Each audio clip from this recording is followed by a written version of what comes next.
ഊട്ടിയിലെ ഞങ്ങളുടെ അടുത്ത ദിവസം ആരംഭിക്കുന്നത് ഇവിടെ നിന്നാണ്. I think this is the most beautiful church in Ooty. ഇതാണ് യൂണിയൻ ചർച്ച്.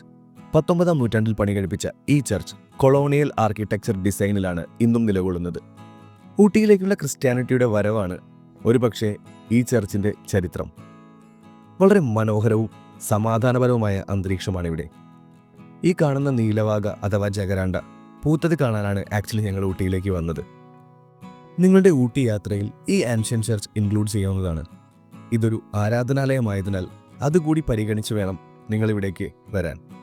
അടുത്ത ഡെസ്റ്റിനേഷൻ ഊട്ടിയുടെ ഐക്കോണിക് ബൊട്ടാണിക്കൽ ഗാർഡൻ തന്നെയാണ്. പൂക്കളും പൂന്തോട്ടവും ആസ്വദിക്കാൻ കഴിയുന്ന ഒരാളാണ് നിങ്ങളെങ്കിൽ it's a must visit place. 1848 botanical garden പണി കഴിപ്പിച്ചത്. ബ്രിട്ടീഷ് കാലഘട്ടത്തിൽ ഇവിടെ പച്ചക്കറി കൃഷി ചെയ്യാനും അത് വാങ്ങാനും വിൽക്കാനുമുള്ള സംവിധാനങ്ങൾ ഉണ്ടായിരുന്നത്രേ. അതിന് മാസം തോറും ബ്രിട്ടീഷ് പൗരന്മാർ പണം നൽകിയിരുന്നു. അതിനുശേഷമാണ് ഇവിടെ ബൊട്ടാണിക്കൽ ഗാർഡൻ ആക്കി മാറ്റിയത്. ഫ്ലവർ ഷോ ഉള്ള സമയത്ത് വളരെ ക്രൗഡഡ് ആയ ഒരു പ്ലേസാണിത്.